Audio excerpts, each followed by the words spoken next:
Hello friends, study tips with Sanjay में आपका स्वागत है। आज सुबह सुबह एक न्यूज ने सबको चौंका दिया। आप सब जानते हैं, प्रधानमंत्री जी ने आज देश को एक बार फिर संबोधित किया और उस संबोधन के दौरान जो एक घोषणा उन्होंने की, यह निश्चित रूप से चौंकाने वाली थी। यह घोषणा कुछ और नहीं, 3 फार्म लॉज, 3 कृषि कानून, जो पिछले 1 साल से काफी चर्चा में था, उन तीनों कानूनों को वापस लेने की उन्होंने घोषणा की।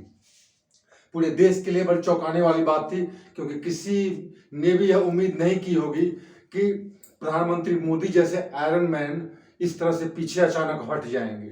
तो हर जितने भी लोग थे, सबके जुबान पर एक ही बात थी कि आखिर क्या वजह हो सकती है, क्या कारण हो सकता है कि अचानक हमारे प्रधानमंत्री ने इतना बड़ा निर्णय लिया। क्योंकि ये 3 कृषि कानून जिसके विरोध में पिछले 1 साल से किसानों का संघर्ष चल रहा था और साथ साथ सरकार से इनकी वार्ता भी चल रही थी, उस वार्ता के दौरान स्वयं प्रधानमंत्री जी ने एक वक्तव्य दिया था, जिसमें उन्होंने कहा था कि वार्ता चलेगी, आपकी सारी बातों को सुनी जाएगी, लेकिन हम कानून वापस नहीं लेंगे। फिर यह अचानक यह डिसीजन, अचानक यह निर्णय, आखिर इसके पीछे क्या वजह हो सकती है? आइए हम सब सोचते हैं, फिर इस पर कुछ विचार करते हैं। तो अब क्या है, इसमें तरह तरह के स्पेकुलेशंस आ रहे हैं, अर्थात अनुमान। कहने का मतलब कि अपना अपना विश्लेषण प्रत्येक व्यक्ति के मुंह से आपको सुनने को मिलेगा, आज भी, कल भी, आगे आने वाले समय में भी। तो क्यों ना हम लोग भी इस पर कुछ विचार कर ले।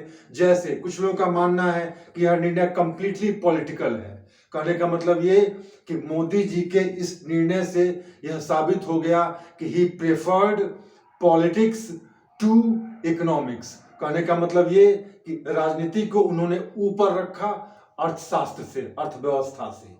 कहने का मतलब ये कि एक बार फिर ये जो पॉलिटिकल मुद्दा है, यह भारी पड़ा किसी भी किसान या किसी भी आर्थिक मुद्दे पर। दूसरा, यह भी कहा जा रहा है कि चूंकि अभी हाल फिलहाल में आने वाले दिनों में जो पंजाब में, उत्तरांचल में और अन्य स्टेट्स में जो इलेक्शंस होने वाले हैं, निश्चित रूप से सरकार इस इलेक्शन को ध्यान में रखकर इस निर्णय को लेने के लिए मजबूर हुई है।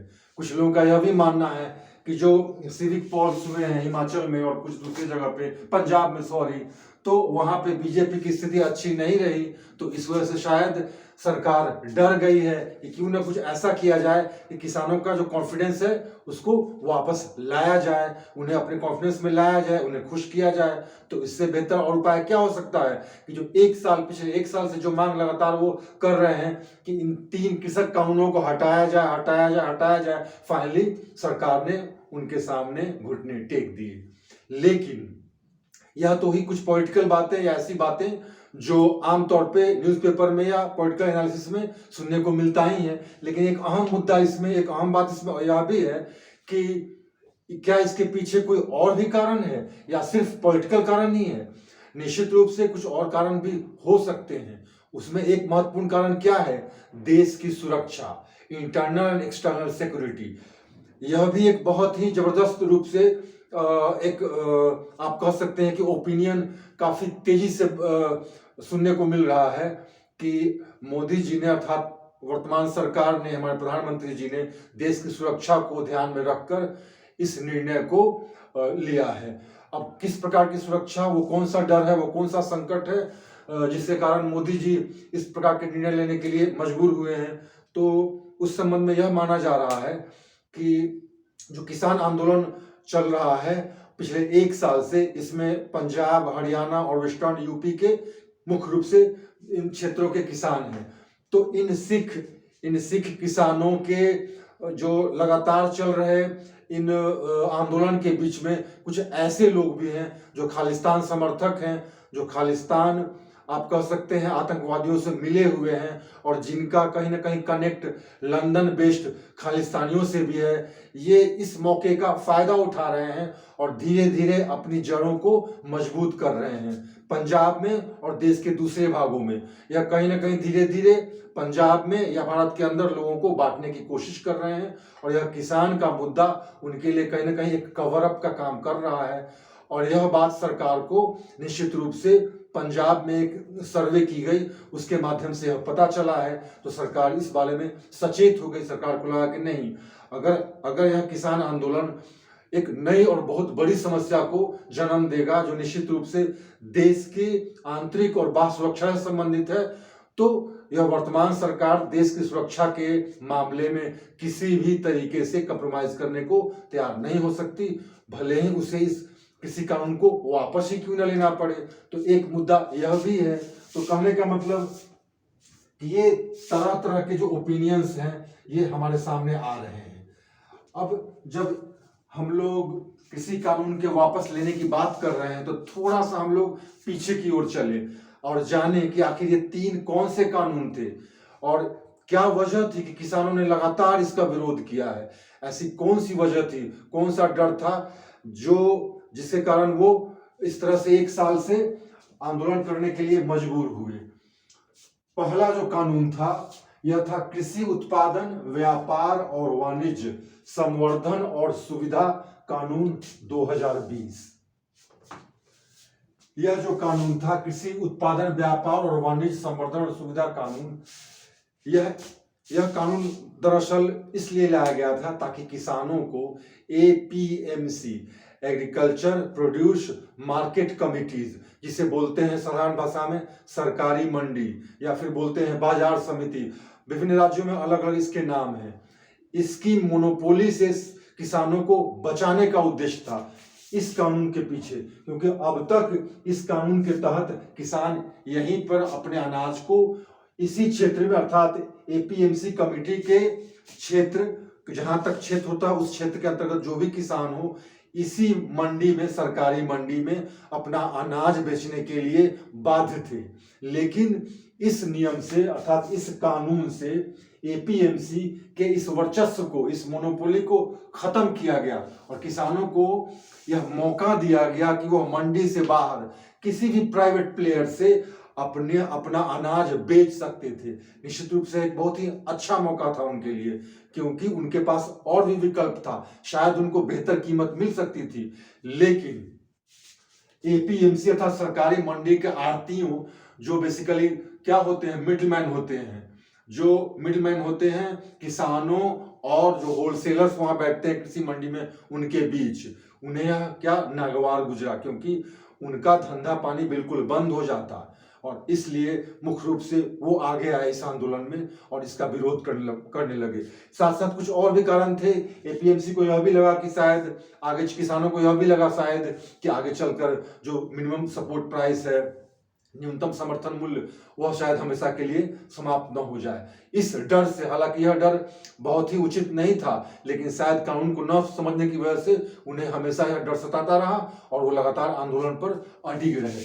दूसरा जो कानून लाया गया था वह था किसान सशक्तिकरण और संरक्षण मूल्य आश्वासन कृषि सेवा कानून, जिसे कॉन्ट्रैक्ट फार्मिंग लॉ भी कहा गया। कहने का मतलब ये कि किसानों को कानून के माध्यम से एक लीगल फ्रेमवर्क के सहारे यह मौका दिया गया था कि वे किसी भी प्राइवेट प्लेयर्स, बिजनेस हाउस के साथ कॉन्ट्रैक्ट करके और तब खेती कर सकते हैं, जिसमें किसानों को निश्चित रूप से एक निश्चित अपने उपज का एक निश्चित मूल्य बिल्कुल सुरक्षा के साथ, कानूनी सुरक्षा के साथ उनको अपने उपज का एक मूल्य पहले से जो तय था इस कॉन्ट्रैक्ट के अनुसार वह मिलने वाला था। लेकिन किसान इस मुद्दे पर भी सरकार के साथ सहमत नहीं थे, क्योंकि इसमें भी उनके मन में एक डर था कि प्राइवेट प्लेयर्स, जो बड़े कॉर्पोरेट्स होंगे, बिजनेस हाउसेज होंगे, उनके साथ साथ वो बार्गेन न कर पाए, आगे चलकर शायद ये वो जो मूल्य उन्हें सरकारी मंडी में मिलता है वह मूल्य भी उस बड़े बिजनेस हाउस से उनको न मिल पाए, क्योंकि उनके साथ ये बार्गेन नहीं कर पाएंगे। ऐसी स्थिति में वो कॉर्पोरेट हाउसेस के गुलाम हो जाएंगे या फिर उनके सामने बिल्कुल असहाय हो जाएंगे और अपने उपज को औने पौने दाम में उन्हें बेचना पड़ेगा। यह डर उन्हें सता रहा था और इसलिए फिर वो एक बार फिर अपने आंदोलन पर अडिग रहे। तीसरा जो कानून लाया गया था वह था आवश्यक वस्तु संशोधन कानून 2020। इसमें क्या किया गया? इसमें किया गया कि पहले जो था कि आपको जो एग्रीकल्चर प्रोड्यूस है उसको स्टॉक में, उसके स्टॉक पर ये था, क्या बोलते हैं उसको, उस स्टॉक पर एक प्रतिबंध था, सरकार प्रतिबंध लगा सकती थी, क्योंकि अगर आप ये एग्रीकल्चर प्रोड्यूस को स्टॉक कर लेते हैं और बाद में कीमत अधिक कीमत पर उसको बेचते हैं तो उससे किसानों को, कंज्यूमर्स को उससे क्या होता, घाटा होता, परेशानी होती। तो सरकार ने क्या किया, इस कानून के माध्यम से स्टॉक लिमिट को खत्म कर दिया। और साथ साथ यह भी कहा गया कि इमरजेंसी में कुछ खास मौकों पर ही जो ऐसा लगे जब कि प्राइस लगभग 100% बढ़ चुका है किसी कमोडिटी का, वैसी स्थिति में सरकार उसमें इंटरफेयर करेगी और जो भी व्यक्ति अनाज या कोई भी दूसरा एग्रीकल्चर प्रोड्यूस स्टॉक करेगा, इंटरफेयर करके, और तब उस पर रोक लगाएगी। अदरवाइज प्रत्येक व्यक्ति अनाज या दूसरे एग्रीकल्चर प्रोड्यूस को स्टॉक करने के लिए, उसका बिजनेस करने के लिए बिल्कुल स्वतंत्र है। सरकार की मंशा इसके पीछे क्या थी कि इस फील्ड में ज्यादा इन्वेस्टमेंट हो और एक मार्केट के रूप में उभरे, लेकिन इससे भी किसानों को सहमति नहीं थी। उन्हें लगता था कि नहीं, इसमें प्राइवेट प्लेयर्स आएंगे और उनका वर्चस्व हो जाएगा। तो इस तरह से इन तीनों कानून का लगातार विरोध होता रहा। और ये कब और कैसे हुआ है, जरा इसको भी एक बार देख लें। 5 जून को 2020 को ये कानून पार्लियामेंट में लाया गया। ये सितंबर 2020 में यह कानून फाइनली पार्लियामेंट से पास हो गया। राष्ट्रपति की सहमति मिल गई इसे 27 सितंबर 2020 को राष्ट्रपति की सहमति मिल गई। परंतु किसान आंदोलन के दौरान जो उनके ऑर्गेनाइजेशंस हैं, उन लोगों ने सुप्रीम कोर्ट में मुकदमा दायर किया और सुप्रीम कोर्ट ने 12 जनवरी 2021 को इस कानून पर रोक लगा दी। तब से इस कानून पर रोक लगा हुआ था और अभी वर्तमान में अचानक आज सुबह में यह खबर आई कि इन तीनों कानूनों को वापस लिया जाना है।